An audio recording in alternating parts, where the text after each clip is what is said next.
Dicen que una noche de niebla, cuando las luces del castillo de Chapultepec parpadean sin razón, se puede escuchar el llanto de una mujer vestida de encaje europeo caminando entre los salones como si buscara algo que perdió hace más de un siglo. Algunos aseguran que es Carlota, la emperatriz que enloqueció por amor, traición y abandono. Otros murmuran que es el alma de un imperio que nunca debió existir. Esta es la historia de una pareja que soñó con gobernar un país que jamás los aceptó. Era el año 1864 y Europa observaba con una mezcla de burla y desconcierto la aventura imperial que se gestaba en el continente americano. México, una nación joven y desgarrada por décadas de guerras civiles, se encontraba una vez más al borde del caos. Los liberales de Benito Juárez y los conservadores de la élite mexicana estaban enfrentados de forma irreconciliable. En medio de ese torbellino político, una idea insólita comenzó a tomar forma: instaurar un imperio mexicano con un archiduque europeo como emperador. El elegido no era cualquiera, se trataba de Ferdinand Maximilian von Habsburg, hermano menor del poderoso emperador austríaco Francisco José I. Maximiliano era un joven refinado, idealista y profundamente influenciado por las ideas liberales del siglo XIX. Tenía apenas 31 años cuando aceptó el trono de un país del que apenas conocía el nombre, convencido de que podría convertirlo en una potencia moderna. Pero Maximiliano no venía solo. A su lado, como una figura enigmática y fascinante, viajaba su esposa, Carlota de Bélgica, hija del rey Leopoldo I. Inteligente, ambiciosa y fervientemente católica, Carlota tenía grandes planes. Para ella, México no era solo una tierra exótica, era la oportunidad de demostrar que su linaje real podía hacer florecer un imperio en el Nuevo Mundo. Ambos fueron invitados por un grupo de conservadores mexicanos que, desesperados por restablecer el orden y detener la anarquía liberal, prometieron apoyo incondicional. Lo que no sabían Maximiliano ni Carlota era que su reinado nacería condenado, incluso antes de zarpar de Europa. A bordo del navío Novara, llegaron a Veracruz el 28 de mayo de 1864. El recibimiento fue frío, el clima sofocante, las enfermedades tropicales y la indiferencia del pueblo contrastaban con las imágenes románticas que la pareja tenía en mente. No hubo multitudes, ni vítores, ni arcos triunfales, solo un mar de sospecha, indiferencia y polvo. De allí partieron rumbo a la Ciudad de México, donde tomaron residencia en el castillo de Chapultepec, una joya colonial abandonada que pronto fue convertida en corte imperial. Carlota supervisó la decoración con un gusto exquisito: cortinas francesas, espejos venecianos, vajilla inglesa. Chapultepec se transformó en un palacio europeo en el corazón de América, pero las paredes, aunque bellas, ocultaban el eco de un pueblo que no aceptaba a sus nuevos monarcas. Maximiliano, contrario a lo que esperaban los conservadores, no se convirtió en un dictador al estilo europeo. Por el contrario, mantuvo muchas de las reformas liberales de Juárez, como la abolición de privilegios eclesiásticos, la nacionalización de bienes del clero y el respeto a la libertad de prensa. Esta actitud le granjeó el desprecio de sus propios patrocinadores. Por su parte, Carlota asumió un rol político inédito para una mujer de la época. Participaba en consejos de ministros, tomaba decisiones y, cuando Maximiliano se ausentaba, gobernaba en su lugar. Su determinación y firmeza ganaron admiración, pero también enemigos. Para la alta sociedad mexicana, ella era demasiado fría, demasiado inteligente, demasiado extranjera. El conflicto con los liberales no tardó en intensificarse. Benito Juárez, respaldado por los Estados Unidos tras el final de su guerra civil, rechazaba cualquier intento de monarquía impuesta. El pueblo, dividido, comenzaba a inclinarse del lado republicano, y mientras tanto, en Europa, la situación comenzaba a tornarse sombría. Napoleón III, quien había sido el principal impulsor de la aventura imperial mexicana, empezó a tener dudas. La presión internacional, los costos crecientes de la intervención y la amenaza de los Estados Unidos lo llevaron a considerar la retirada de sus tropas. Maximiliano y Carlota, aislados, comenzaron a ver cómo su sueño se desmoronaba, pero Carlota no estaba dispuesta a rendirse. En un acto desesperado, Viajó sola a Europa en 1866 para rogar a las cortes europeas que ayudaran a su esposo. Tocó las puertas del Vaticano, de las monarquías de Austria, Bélgica y Francia. Suplicó, imploró, advirtió, pero nadie quiso intervenir.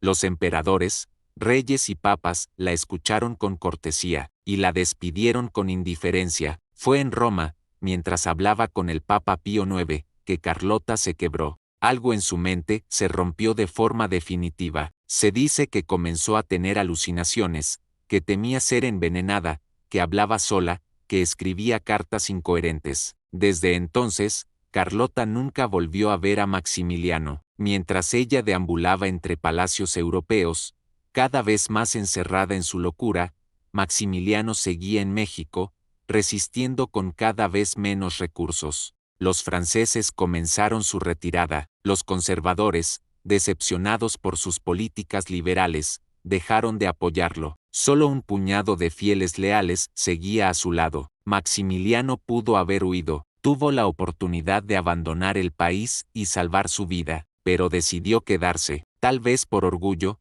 tal vez por sentido del deber.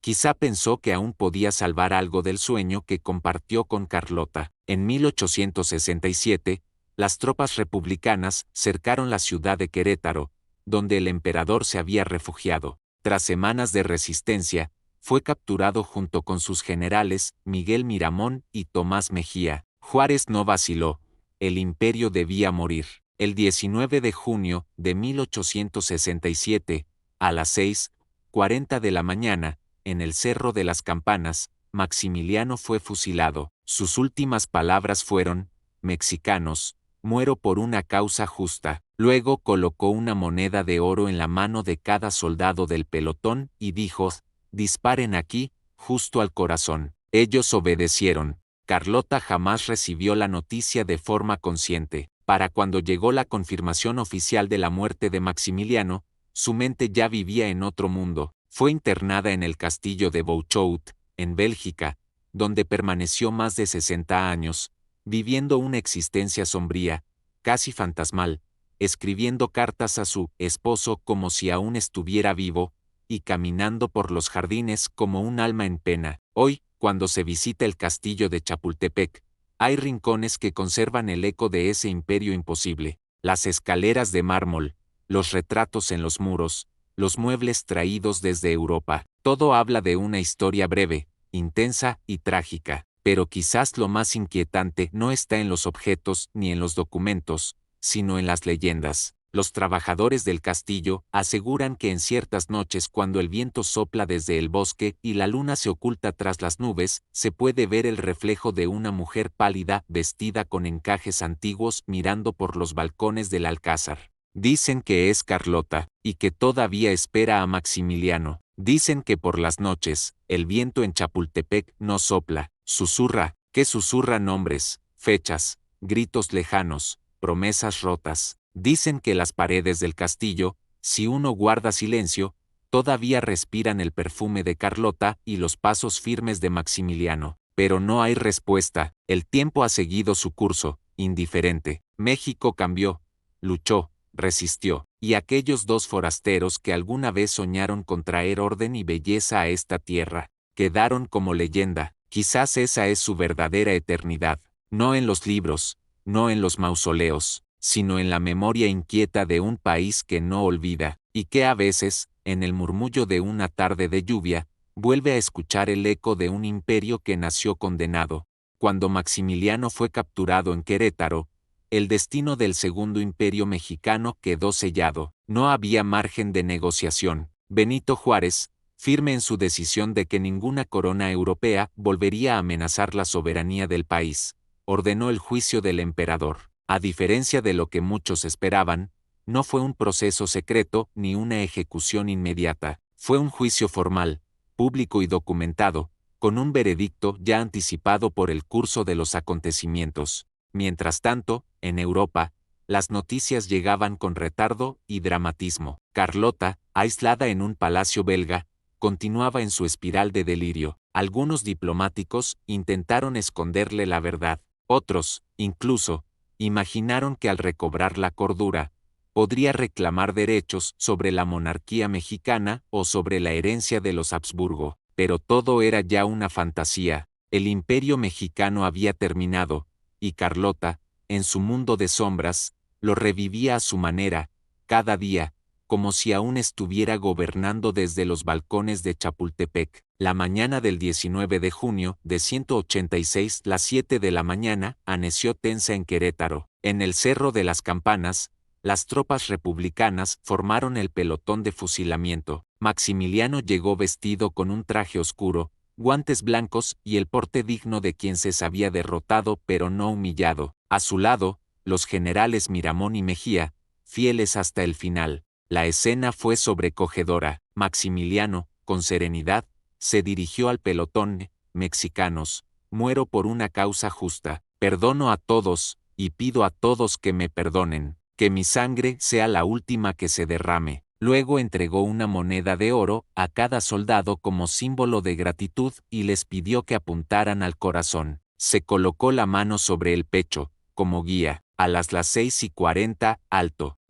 Se escuchó la descarga. El emperador cayó hacia atrás, sin un quejido. Miramón y Mejía siguieron poco después. 3 cruces de madera marcaron durante un tiempo el sitio de la ejecución, hasta que el cerro fue transformado, décadas después, en un santuario de la memoria nacional. Allí aún se alza la frase que parece resumir toda la tragedia imperial: la patria es primero. El cuerpo de Maximiliano fue embalsamado y enviado de regreso a Europa, tras negociaciones intensas y tensas entre México y Austria. El gobierno de Juárez no quería que se hiciera del emperador un mártir. Austria, por su parte, exigía honores funerarios. Finalmente, el cadáver fue embarcado y enterrado con honores en la cripta imperial de los Habsburgo, en Viena. Aquel que había soñado con gobernar el Nuevo Mundo, regresó como ceniza diplomática a los sótanos de la vieja Europa. Carlota nunca fue informada directamente. En las cartas que escribía,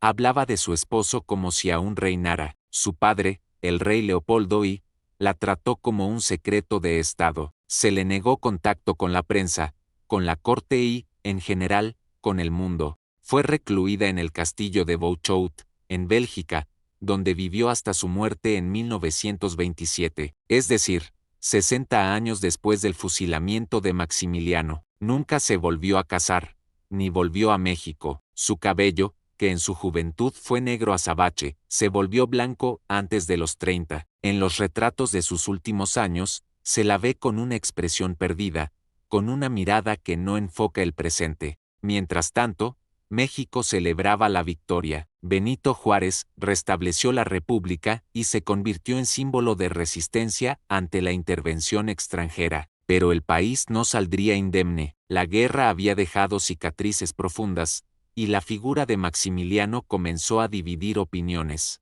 Para unos, fue un invasor; para otros, un mártir con buenas intenciones. Pero nadie quedó indiferente. Con el paso de los años, las memorias del Segundo Imperio fueron encapsuladas en los museos, las biografías, las leyendas, pero en el imaginario popular, lo que perdura no es solo la política, sino el drama humano. 2 jóvenes aristócratas europeos, educados para mandar, lanzados a un país convulso, arrastrados por los caprichos del poder, el destino y la ambición de otros. La historia de Maximiliano y Carlota se transformó en mito. En canciones populares, Carlota es la emperatriz que enloqueció por amor, vagando entre los salones de su castillo como un alma atormentada. En obras de teatro y novelas, Maximiliano es el soñador idealista que quiso ser justo en una tierra donde la justicia ya estaba cansada. Y en los libros escolares, su historia aparece como una nota de advertencia sobre los peligros del imperialismo. Pero la realidad fue más compleja. Maximiliano no fue el típico tirano despiadado. Se rodeó de intelectuales, promovió la educación,